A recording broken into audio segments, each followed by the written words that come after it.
Welcome to the Shiksha capital.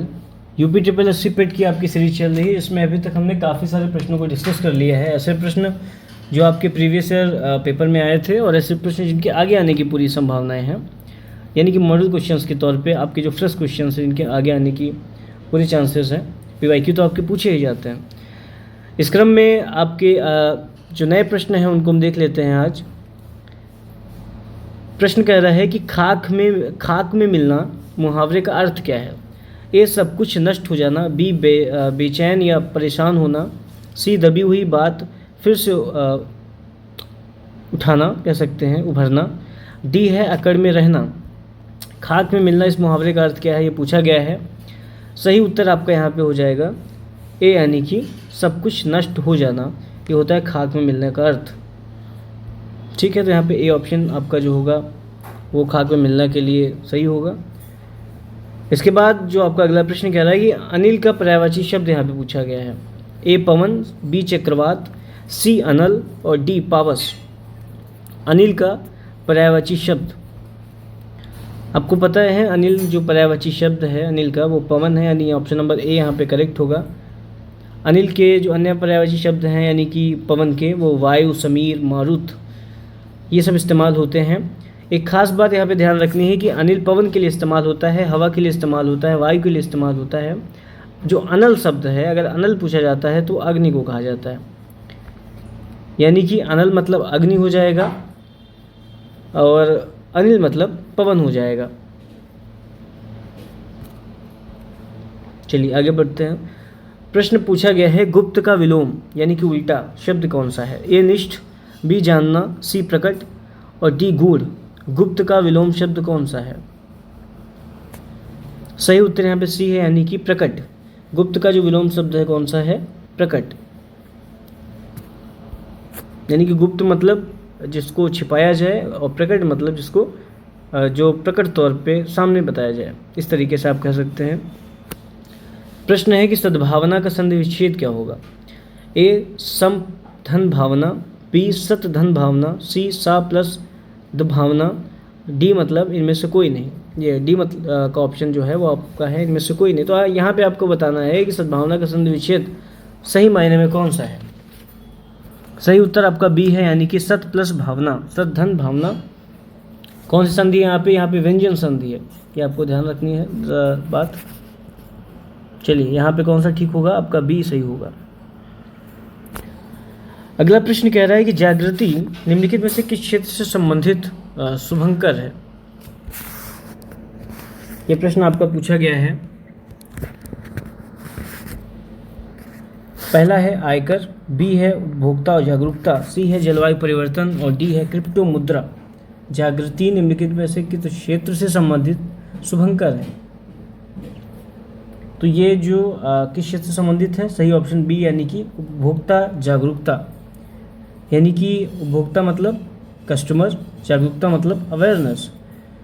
तो जागृति किस क्षेत्र से संबंधित शुभंकर है, उपभोक्ता जागरूकता से संबंधित है। जागृति नामक शुभंकर उपभोक्ताओं को सशक्त और जागरूक बनाने से संबंधित है, आपको ध्यान रखना है।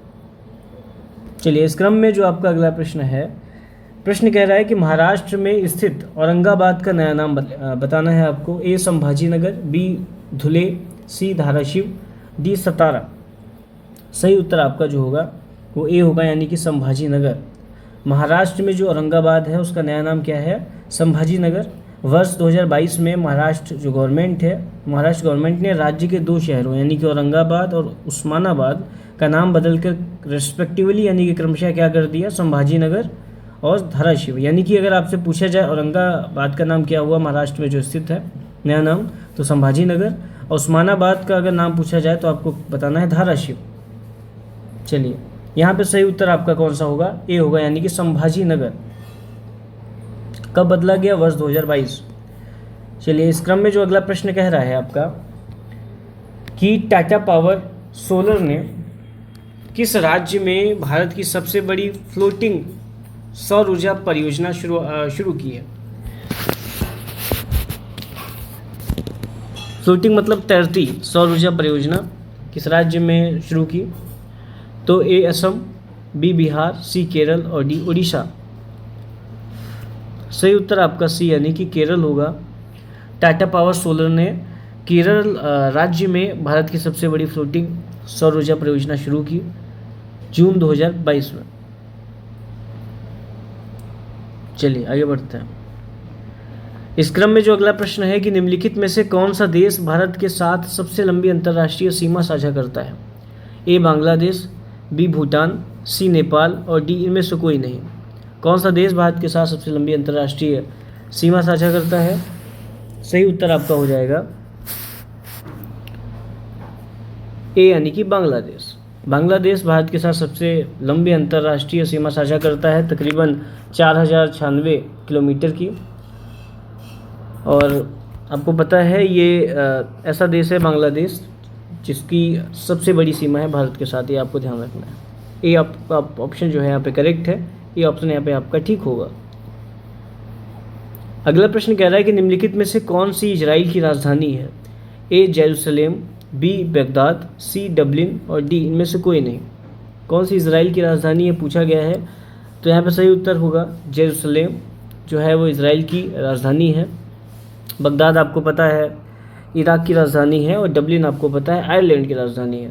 तो बगदाद अगर पूछा जाता है तो आपको बता देना है इराक की राजधानी है, और डबलिन कहाँ की है? आयरलैंड की है। जेरूसलेम कहाँ की है? इजराइल की है।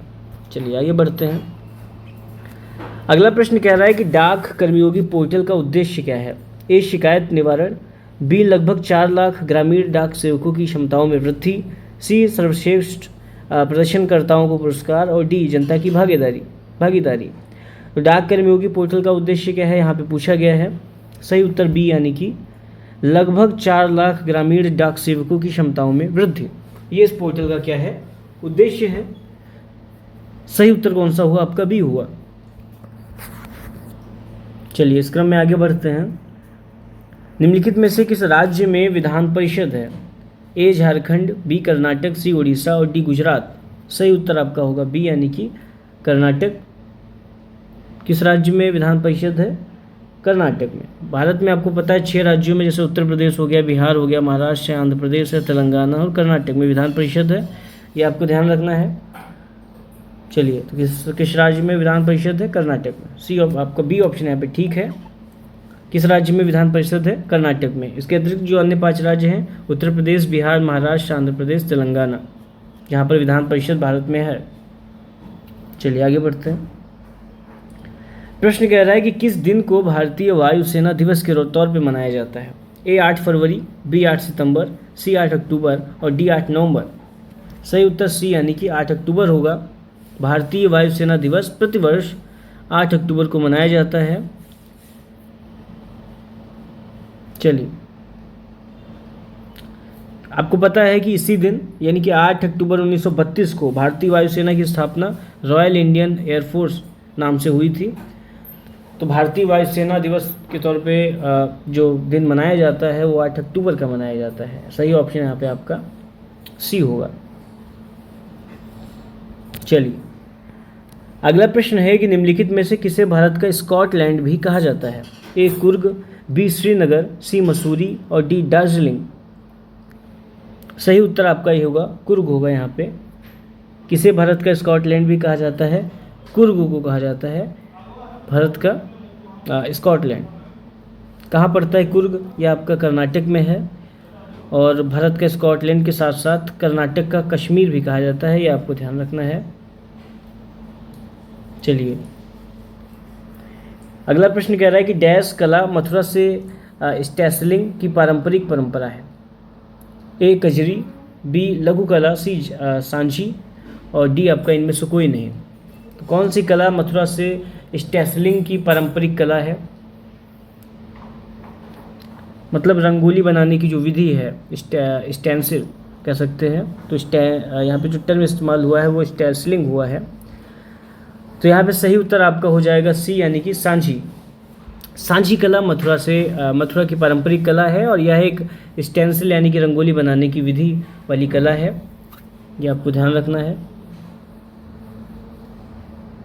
और ख़ास तौर से जो ध्यान देने की बात यहाँ पे यह है कि ये कला 15वीं 16वीं शताब्दी में वैष्णव मंदिरों में लोकप्रिय हुई, और इसे पारंपरिक रूप से जो भगवान कृष्ण के मंदिर होते हैं वहाँ पे रंगोली बनाने के लिए इस्तेमाल किया जाता है इस कला को, सांची कला।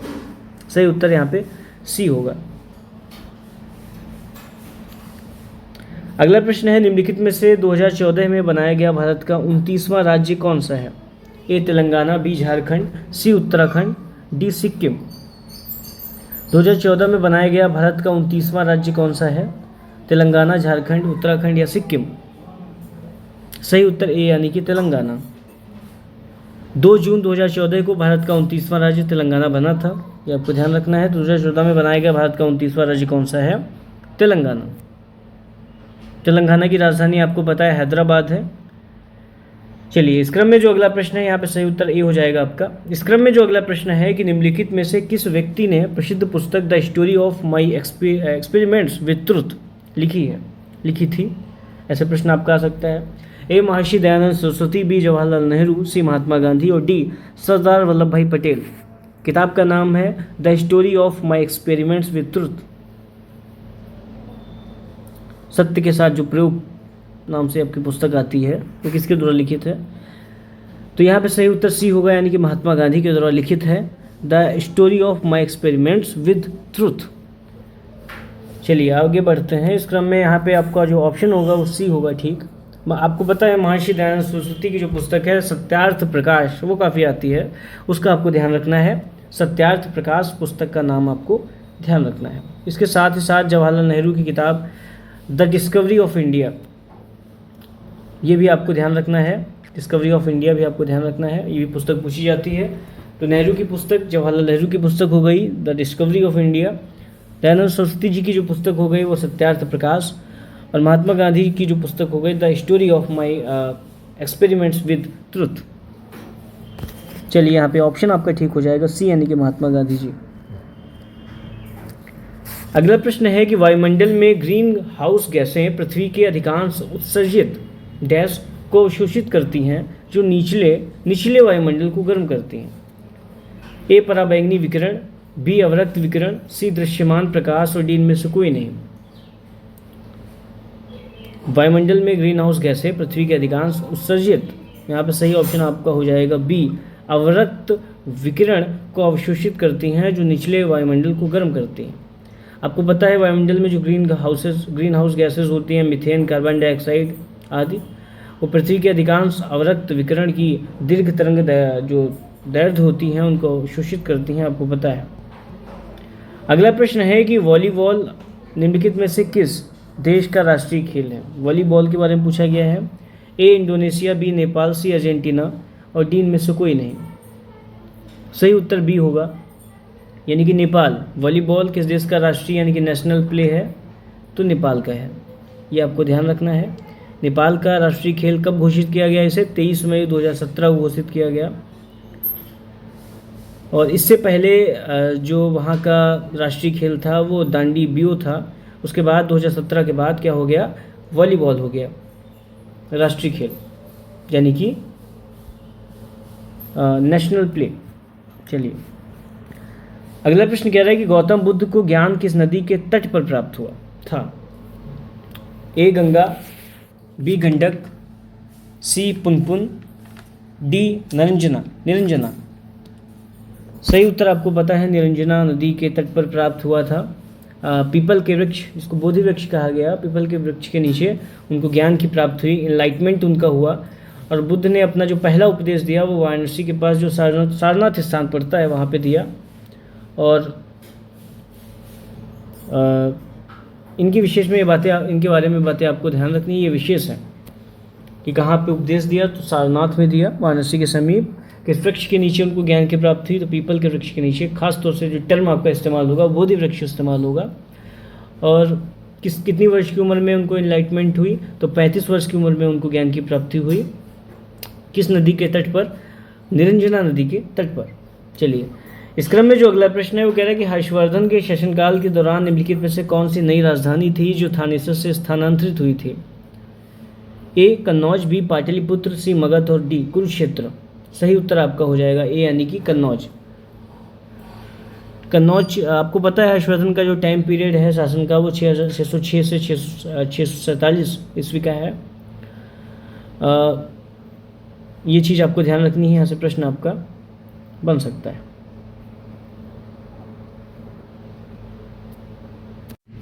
प्रश्न है कि निम्नलिखित में से किस सेना की ताकत छापामार यानी कि गुरिल्ला रणनीति से संबंधित थी या थी? ए मराठा, बी ब्रिटिश, सी मुगल और डी नायक। किस सेना की ताकत छापामार रणनीति थी? छापामार युद्ध एक तरीके का। तो यहाँ पे सही उत्तर आपका जो होगा वो ए होगा, यानी कि मराठा छापामार युद्ध की रणनीति या जिसको गुरिल्ला रणनीति बोला गया वो मराठा सैनिकों के द्वारा अपनाई गई थी। इसमें क्या होता था, इसमें अनियमित सैनिकों द्वारा शत्रु सेना पर छुपकर आक्रमण किया जाता था इस नीति के तहत, और यह युद्ध रणनीति मराठा शासक छत्रपति शिवाजी महाराज के द्वारा अपनाई गई थी। अगला प्रश्न कह रहा है कि हड़प्पा सभ्यता के दौरान डांसिंग गर्ल यानी कि नर्तकी की जो मूर्ति मिलती कि कांस्य प्रतिमा बनाने के लिए डैश तकनीक का इस्तेमाल किया गया था? ए पत्थर की नक्काशी, बी हाथी दांत नक्काशी, सी लकड़ी की नक्काशी, डी मोम लोपी ढलाई यानी कि कास्टिंग। हड़प्पा जो सभ्यता थी उसके दौरान डांसिंग गर्ल की प्रतिमा कांस्य प्रतिमा बनाने के लिए किस तकनीक का इस्तेमाल किया गया था, ये पूछा गया है। सही उत्तर यहाँ पे डी होगा, यानी कि मोम लोपी ढलाई यानी कि कास्टिंग की तकनीक का इस्तेमाल किया गया था। ये आपको ध्यान रखना है। इस तकनीक में होता क्या था, इस तकनीक में बनाने के लिए सबसे पहले मोम की प्रतिमा बनाई जाती थी जिस पर चिकनी मिट्टी चढ़ाकर उसको सुखाया जाता था। उसके बाद मोम पिघलाकर चिकनी मिट्टी के सांचे में पिघली धातु भर दी जाती थी जो ठोस बनने के बाद कांस्य की प्रतिमा के तौर पर परिवर्तित हो जाती थी, या कह सकते हैं कि उस रूप में आ जाती थी। तो कहाँ से मिली थी ये आपको बताना है कि हड़प्पा सभ्यता के दौरान डांसिंग गर्ल नर्तकी की जो मूर्ति थी वो कहाँ से मिली, ये आपको बताना है। किस धातु की थी, कांस्य की थी, आपको ध्यान रखना है। अगला प्रश्न है, यहाँ पे जो सही उत्तर हो जाएगा वो डी हो जाएगा, यानी कि मोम लोपी ढलाई कास्टिंग। पूर्ण स्वराज की मांग करने वाले प्रथम कार्यकर्ता का नाम लिखिए। ए मफरूर अहमद आजाजी, बी विपिन चंद्र पाल, सी बाल गंगाधर तिलक और डी हसरत मोहानी। सही उत्तर आपका डी है। हसरत मोहानी जो थे ये पूर्ण स्वराज की मांग करने वाले प्रथम कार्यकर्ता थे। आपको पता है भारतीय राष्ट्रीय कांग्रेस यानी कि वर्ष 1921 में अहमदाबाद में के अधिवेशन में जो भारतीय राष्ट्रीय कांग्रेस का था, जो प्रसिद्ध शायर और आज़ादी स्वतंत्रता सेनानी बोले जाते हैं हसरत मोहानी, उन्होंने सबसे पहले पूर्ण स्वराज की मांग की थी और उन्होंने ही इंकलाब जिंदाबाद का नारा दिया था। यहाँ पे खास बात ये ध्यान देने की है कि इंकलाब जिंदाबाद का जो नारा है, इस नारे को किसने दिया, तो हसरत मोहानी ने दिया। पूर्ण स्वराज की मांग करने वाले प्रथम कार्यकर्ता कौन थे, वो भी हसरत मोहानी थे। उन्होंने कब पूर्ण स्वराज की घोषणा की, तो वर्ष 1921 में भारतीय राष्ट्रीय कांग्रेस का जो अधिवेशन हुआ था अहमदाबाद में, वहाँ पर वो एक प्रसिद्ध शायर भी थे, वहाँ पे उन्होंने पूर्ण स्वराज जी की मांग की थी। तो यहाँ पे सही उत्तर आपका डी होगा, यानी कि हसरत मोहानी। प्रश्न कह रहा है अगला कि निम्नलिखित में से किसे स्वदेशी आंदोलन का प्रमुख कारण माना जाता है? ए महिला शिक्षा के बजाय पुलिस और रेलवे के लिए वित्त पोषण, बी कलकत्ता नियम अधिनियम 1899, सी बंगाल को विभाजित करने का निर्णय, डी पंजाब भूमि हस्तांतरण अधिनियम 1900। किसे स्वदेशी आंदोलन का प्रमुख कारण माना जाता है? सही उत्तर आपका जो हो जाएगा वो हो जाएगा सी, यानी कि पंजाब को विभाजित करने का डिसीजन या कह सकते हैं निर्णय। स्वदेशी आंदोलन का प्रमुख कारण जुलाई 1905 में लॉर्ड कर्जन के द्वारा बंगाल विभाजन का निर्णय जो था ये प्रमुख कारण था इस आंदोलन के पीछे। चलिए यहाँ पे सही उत्तर आपका हो जाएगा सी, यानी कि बंगाल को विभाजित करने का निर्णय क्योंकि लॉर्ड जो कर्जन थे उनके द्वारा लिया गया था। अगला प्रश्न है कि ब्रिटिश ने निम्नलिखित में से किस भाषा को भारतीय समाज में प्रस्तुत करने की उत्सुकता दिखाई? ए संस्कृत, बी हिंदी, सी अंग्रेजी, डी इनमें से कोई नहीं। आपको पता है बहुत ही बेसिक सा उत्तर है, सी उत्तर यहाँ पे सही होगा, यानी कि अंग्रेजी भाषा को भारतीय समाज में कह सकते हैं प्रस्तुत करने की जो उत्सुकता उनके अंदर थी वो दिखती थी। उसके लिए उन्होंने काफ़ी सारे प्रयास भी किए। चलिए, और एक महत्वपूर्ण बात यह है कि भारत में अंग्रेजी भाषा और ब्रिटिश एजुकेशन की शुरुआत जो की वो लॉर्ड मैकाले ने की। शिक्षा के पीछे मैकाले का हाथ था, आपको पता है। भारत में जो आपकी जो पश्चिमी शिक्षा है उसको लाने का हाथ, उसको लाने के पीछे जो हाथ था वो मैकाले का था। अगला प्रश्न है कि भारत सरकार अधिनियम 1935 के प्रावधानों में ब्रिटिश सरकार के अंतिम अधिकार का एक उदाहरण कौन सा था? ए, प्रांतीय सरकारों पर गवर्नर के लिए विशेष शक्तियाँ। बी, प्रांतीय स्तर पर द्वैध शासन का उन्मूलन। सी, संघीय बैंक की स्थापना। डी, शक्ति का विभाजन। भारत सरकार अधिनियम 1935 के प्रावधानों में ब्रिटिश सरकार के अंतिम अधिकार का एक उदाहरण कौन सा था? ये आपको बताना है। सही उत्तर ए हो जाएगा, यानी कि प्रांतीय सरकारों पर गवर्नर के लिए विशेष शक्तियाँ। ये आपका ऑप्शन आपका यहाँ पे ठीक होगा। इस क्रम में अगला प्रश्न कह रहा है कि फॉरवर्ड ब्लॉक की स्थापना निम्नलिखित में से किसके द्वारा की गई थी? ए, महात्मा गांधी। बी, सुभाष चंद्र बोस। सी, वल्लभ भाई पटेल। डी, इनमें से कोई नहीं। फॉरवर्ड ब्लॉक की स्थापना किसके द्वारा की गई थी ये आपको बताना है। गांधी जी, सुभाष चंद्र बोस या पटेल जी, या इनमें से कोई नहीं। सही उत्तर आपका बी होगा, यानी कि सुभाष चंद्र बोस आज़ाद हिंद फौज के संस्थापक और बहुत बड़े नेता एक तरीके से आप कह सकते हैं, और आज़ादी के पीछे इनका एक बहुत बड़ा क्रांतिकारी हाथ था। चलिए, तो यहाँ पे फॉरवर्ड ब्लॉक की स्थापना किसके द्वारा की गई थी? Subhash Chandra Bose. Option number B correct है। अगला प्रश्न कह रहा है कि खिलाफत मुद्दे को उठाने के गांधी के निर्णय के पीछे मुख्य कारण क्या था? यानी खिलाफत मुद्दे को उठाने के महात्मा गांधी के निर्णय के पीछे मुख्य रीज़न क्या था, ये पूछा गया है। ए, हिंदुओं और मुसलमानों के बीच अधिक एकता लाने के लिए। बी, ईसाइयों और मुसलमानों के बीच अधिक एकता लाने के लिए। सी, हिंदुओं और ईसाइयों के बीच अधिक एकता लाने के लिए। डी, इनमें से कोई नहीं। सही उत्तर होगा आपका ए, यानी कि हिंदुओं और मुसलमानों के बीच अधिक एकता लाने के लिए खिलाफत मुद्दे को उठाने का काम या निर्णय वो महात्मा गांधी का था। उसके पीछे का जो मुख्य कारण था वो हिंदुओं और मुसलमानों के बीच अधिक एकता का था, यानी कि एक तरीके से सांप्रदायिक सौहार्द बढ़ाने का जो उनका जो कारण था उसके पीछे था। कह रहा है कि विश्व को कितने प्रमुख काल क्षेत्रों यानी कि टाइम जोन में विभाजित किया गया है? ए, 12, बी, 30, सी, 24 और डी, इनमें से कोई नहीं। विश्व को कितने प्रमुख काल क्षेत्रों में विभाजित किया गया है पूछा गया है। सही उत्तर सी, यानी कि 24 होगा, यानी कि पूरे विश्व को 24 प्रमुख काल क्षेत्रों यानी टाइम जोन्स में विभाजित यानी कि डिवाइड किया गया है। आगे बढ़ते हैं। यह प्रश्न कह रहा है कि निम्नलिखित में से कौन जनसंख्या परिवर्तन का घटक नहीं है? ए, रुग्णता। बी, प्रवसन। सी, मृत्यु और डी, जन्म। कौन सा जनसंख्या परिवर्तन का घटक नहीं है ये पूछा गया है। सही उत्तर आपका ए है, यानी कि रुग्णता। सही उत्तर क्या है? रुग्णता है। ये जनसंख्या परिवर्तन का महत्वपूर्ण घटक नहीं है। जो घटक महत्वपूर्ण 3 है वो जन्म, मृत्यु और प्रवास है। ठीक है, आगे बढ़ते हैं। प्रश्न है कि लक्षद्वीप की राजधानी निम्नलिखित में से कौन सी है? A, Kavaratti. B, Aizawl. C, Silvassa. D, Port Blair. Lakshadweep की राजधानी कौन सी है ये पूछा गया है। सही उत्तर ए, यानी कि कवरत्ती होगा। ये लक्षद्वीप की कैपिटल है। लक्षद्वीप 36 द्वीपों का समूह है, आपको पता है। इसके साथ ही साथ जो इसमें एक जिक्र हुआ है आइजोल का, ये मिजोरम राज्य की राजधानी है। और जो पोर्ट ब्लेयर जिक्र हुआ है ये अंडमान और निकोबार द्वीप समूह है, उसकी राजधानी है। लक्षद्वीप की राजधानी कौन सी हो गई? कवरत्ती, यानी कि option number A is the correct answer.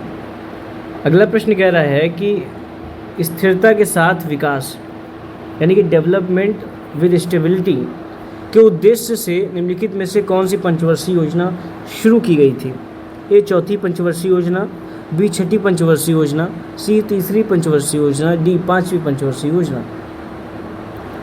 सही उत्तर आपका कौन सा हो जाएगा? ए, यानी कि चौथी पंचवर्षीय योजना जो शुरू हुई थी, किस उद्देश्य से शुरू हुई थी? स्थिरता के साथ विकास। सही उत्तर हो जाएगा आपका ए। निम्नलिखित में से किसमें व्यक्तियों या व्यक्तियों के समूह के स्वामित्व वाले व्यवसाय शामिल हैं? ए, सार्वजनिक क्षेत्र। बी, राज्य के स्वामित्व वाले उद्यम। सी, निजी क्षेत्र। डी, इनमें से कोई नहीं। किसमें व्यक्तियों या व्यक्तियों के समूह के स्वामित्व वाले व्यवसाय शामिल हैं? सही उत्तर सी, यानी कि निजी क्षेत्र। निजी क्षेत्र में व्यक्तियों या व्यक्तियों के समूह के स्वामित्व वाले व्यवसाय शामिल हैं, आपको ध्यान रखना है।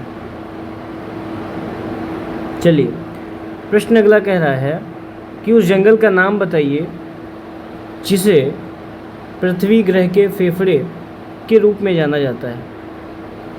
ए टैगा वन, बी टुंड्रा वन, सी अमेजन वर्षा वन और डी उत्तर पूर्वी भारत के वर्षा वन पृथ्वी ग्रह के फेफड़े के रूप में जाना जाता है। उस जंगल का नाम पूछा गया है। सही उत्तर सी यानी कि अमेजन वर्षा वन जो है उनको पृथ्वी ग्रह के फेफड़े के तौर पे जाना जाता है। और ये जो क्षेत्र जिसकी बात की जा रही है, जलवायु परिवर्तन को संतुलित करने में महत्वपूर्ण भूमिका निभाता है और इसे पृथ्वी ग्रह के फेफड़े के तौर पे जाना जाता है, ये आपको ध्यान रखना है। सही उत्तर आपका हो जाएगा यहाँ पे सी यानी कि अमेजन वर्षा वन। अगला प्रश्न कह रहा है कि 1930 में महात्मा गांधी द्वारा सविनय अवज्ञा आंदोलन शुरू करने का कारण क्या था। ए इनमें से कोई नहीं, बी ब्रिटिश शासन की बुराइयों को दूर करने के लिए 11 सूत्री कार्यक्रम वाले एक पत्र के माध्यम से वायसराय को बताना, सी नमक कानून तोड़ने के लिए दांडी मार्च, डी लोगों से पूर्ण स्वराज प्रतिज्ञा लेने के लिए कहने हेतु। 1930 में महात्मा गांधी द्वारा सविनय अवज्ञा आंदोलन शुरू करने का जो रीज़न था वो क्या था, कारण था वो क्या था।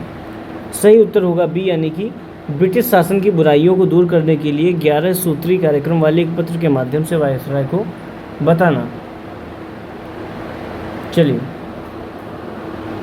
तो सविनय अवज्ञा आंदोलन के शुरू होने के कारण की बात यहाँ पे थी, ये आपको ध्यान रखना है। सही उत्तर आपका बी होगा। अगला प्रश्न कह रहा है कि निम्नलिखित में से कौन सा 1857 की विद्रोह का परिणाम था। यानी 1857 का जो रिवोल्ट हुआ, जो विद्रोह हुआ, उसका परिणाम क्या था। ए ईस्ट इंडिया कंपनी की शक्तियों को ब्रिटिश क्राउन में हस्तांतरित कर दिया, बी अंग्रेजों ने भारत में लोगों की प्रथागत धार्मिक और सामाजिक प्रथाओं को कुचलने का फैसला किया, सी जमींदारों की रक्षा की नीतियों को समाप्त कर दिया गया, डी अंग्रेजों ने फैसला किया कि सेना में भारतीय सैनिकों का अनुपात बढ़ाया जाएगा।